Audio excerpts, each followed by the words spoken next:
शीतला माता पूजा बाशोड़ा पूजन का 2026 में कब दिन है, आइए आपको बताती हूँ। इस दिन एक चीज लाकर आपको पहले ही घर रख लेनी है ताकि रोग दोष कष्ट संकट पीड़ा से मुक्ति मिले।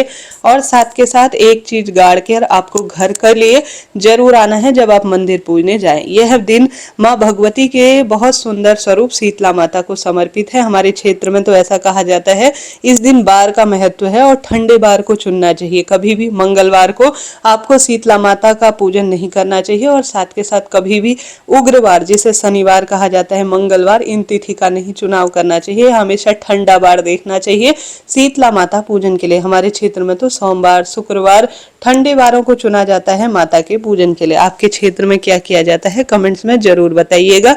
कमेंट्स बॉक्स में शीतला माता की जय भी जरूर लिखिएगा। जैसे कि यह साल का सबसे बड़ा दिन है जब शीतला माता का पूजन किया जाता है और माता को ठंडी चीजें, बासी चीजों का भोग लगाया जाता है और स्वयं भी ठंडा बासी ही खाया जाता है। फिर इसके बाद कभी भी पूरे साल भर में ठंडा बासी भोजन नहीं किया जाता है।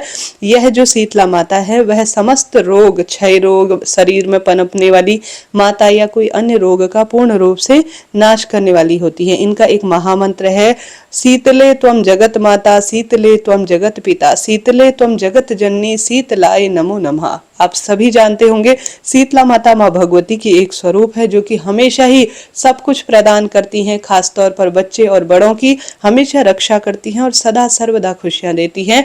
जैसा कि नीम वृक्ष में शीतला माता का वासा माना जाता है। शीतला माता पूजन के कई फायदे हैं जो कि साल भर सुख देते हैं। कभी भी इस दिन आपको गर्म पानी से स्नान करना नहीं है, भले ही कैसा भी आपके यहाँ मौसम हो, ठंडे पानी से ही सभी माताएं बच्चे स्नान करें। उसके बाद ठंडे समय अर्थात सुबह सुबह जल्दी उठकर ब्रह्म मुहूर्त में आप सभी को शीतला माता को पूजने के लिए जाना चाहिए। कहीं भी मंदिर में या किसी भी नीम वृक्ष की जड़ में एक पत्थर स्वरूप को शील कहा जाता है, अर्थात पत्थर स्वरूप को शीतला माता स्वरूप मानकर या प्रतिष्ठित कहीं पर है तो शीतला माता, उनका पूजन करना चाहिए। कई कई क्षेत्रों में भारी सुंदर मेला लगता है जो कि शीतला माता मेले के रूप में जाना जाता है। कई क्षेत्रों में शीतला सप्तमी पूजी जाती है, कई क्षेत्रों में शीतला अष्टमी पूजा जाती है। हमारे क्षेत्र में तो ऐसी मान्यता है कि जब होली के 7 दिन में आप कभी भी किसी भी ठंडे बार को देखकर या होली के 8 दिन किसी भी ठंडे बार को देखकर आप कभी भी शीतला माता का पूजन कर सकते हैं, क्योंकि यह दिन उनके ही माने जाते हैं। आपके क्षेत्र में क्या कहते हैं इसे और कैसे पूछते हैं कमेंट्स में जरूर बताइएगा। इस दिन आपको छुरी चाकू का प्रयोग नहीं करना है। एक दिन पहले ही जब आप शीतला पूजेंगे उससे एक दिन पहले शाम को ही अपने घर में आप पुआ, पूड़ी, खीर और जो है कड़ी, बाजरा, चावल जो भी आप बनाते हैं वह सब चीजें बना लीजिए और माता के भोग के लिए सबसे पहले एक थाली तैयार करें। घर की रसोई को सुंदर साफ स्वच्छ कर हल्दी अपने घर की रसोई में स्वास्तिक रूप में बनाए। अपने जो रसोई में जो चूल्हा है जिसमें भोजन बनाएंगे उसे साफ स्वच्छ कर हल्दी का तिलक बनाकर बहुत ठंडा भोजन बनाया जाता है। चने की दाल और दही इत्यादि से सुंदर थाली तैयार की जाती है और सुबह जल्दी उठकर ठंडे में सूर्य उदय से पहले पहले जल्दी उठा जाता है। थाली तैयार की जाती है जिसमें हल्दी, मेहंदी, दान करने के लिए सुहाग सामग्री, कुछ दक्षिणा और रात का बासी भोजन थाली में सबसे पहले माता के लिए रखा जाता है। रात को सुबह इसे ले जाकर अपने बच्चों के साथ जाया जाता है मंदिर में। वहां एक कुम्हारन बैठी रहती है, शीतला माता का स्वरूप मानकर उन्हें भी कुछ न कुछ आते हुए दान किया जाता है। कभी भी शीतला माता के पूजन में दीपक नहीं लगाया जाता है, खाली ठंडा दीपक ही लगाने का प्रावधान है। अर्थात आटे का दीपक बनाकर उसमें बत्ती रखकर घी रखकर यह दीपक स्वरूप मान लिया जाता है। फिर माता को हल्दी, रोली और अक्षत चढ़ाए जाते हैं और साथ ही मेहंदी चढ़ाई जाती है और सुंदर रूप में जो शीतला माता को चढ़ाई गई सामग्री है, जैसे हल्दी चढ़ाई जाती है, माता को ठंडा जल चढ़ाया जाता है, फिर उसे थोड़ा कटोरी में प्राप्त कर लिया जाता है और अपने बच्चों के ऊपर इसे छिटका जाता है। और घर में भी हल्दी का स्वास्तिक, बच्चों के मस्तक पर भी हल्दी का स्वास्तिक बनाकर कुम्हारन को दान देकर प्रणाम कर घर की तरफ आया जाता है। 2026 में कब है शीतला सप्तमी अष्टमी, सुनिएगा। सबसे पहले सप्तमी के बारे में बतलाते हैं। पंचांग में मैं पढ़ रही हूँ, चैत्र माह के कृष्ण पक्ष की सप्तमी 9 मार्च 2026 की रात 11:27 से प्रारंभ होगी और सप्तमी तिथि का समापन 11 मार्च 2026 की रात 1:54 के आसपास होगा। ऐसे में शीतला सप्तमी इस बार जो कि शीतला सप्तमी तिथि अनुसार व्रत करते हैं वह 10 मार्च दिस मंगलवार के दिन ही शीतला सप्तमी का व्रत किया जाएगा। अब बाशुड़ा कब पूजना है? देखिए, कई क्षेत्रों में शीतला शीतला सप्तमी पूजी जाती है, कई क्षेत्रों में शीतला अष्टमी पूजी जाती है।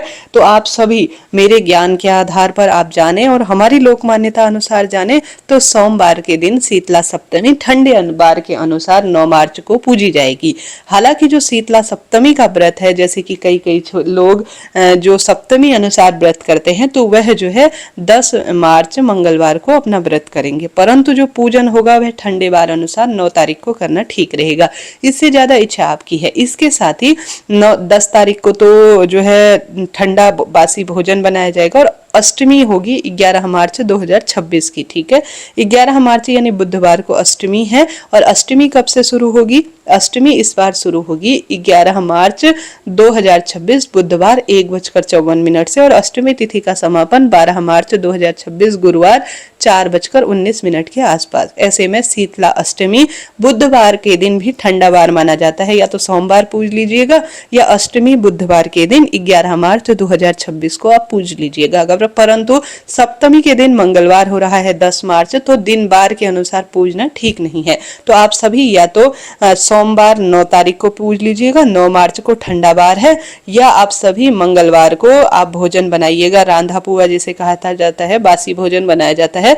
सप्तमी के दिन मंगलवार भोजन बन जाएगा और ठंडे वार यानी बुधवार 11 मार्च अष्टमी के दिन आप अष्टमी के निमित्त पूजन कर और शीतलाष्टमी का दिन मनाइएगा। इस तरह से मैंने आपको पूरी बात बताई। ठंडे में मुहूर्त की बात करूं तो ब्रह्म मुहूर्त से पहले ठंडे में आप सभी ठंडा समय देखा जाता है, सूर्य उदय से पहले अपने शीतला माता के पूजन को कर लीजिएगा। इस दिन एक काम जरूर करें। शीतला माता पूजन तो सब करते हैं, परंतु अपने घर के आसपास आप नीम का पेड़ जरूर ढूंढिएगा। नीम पेड़ की जड़ में हल्दी का कुमकुम का स्वास्तिक बनाकर वहां पर आप कच्चा दूध और हल्दी मिश्रित जल जरूर समर्पित कीजिएगा। नीम वृक्ष में माता शीतला का साक्षात वास माना जाता है और जो नीम वृक्ष की जड़ की मिट्टी होती है ना, उसे घर लाकर छिड़काव जरूर करें। नीम वृक्ष की जो पत्तियां होती है जल के लोटे में डालकर बच्चों के ऊपर भी छिड़काव करने से रोग दोष कष्ट संकट पीड़ा से मुक्ति मिल जाती है। और साथ के साथ कुम्हारन को दान जरूर दीजिएगा, तभी आपका व्रत उपवास सफल होगा। अभी के लिए इतना ही। मिलते हैं इसी तरह की विशेष जानकारी के लिए। फॉलो जरूर करें। जय मां।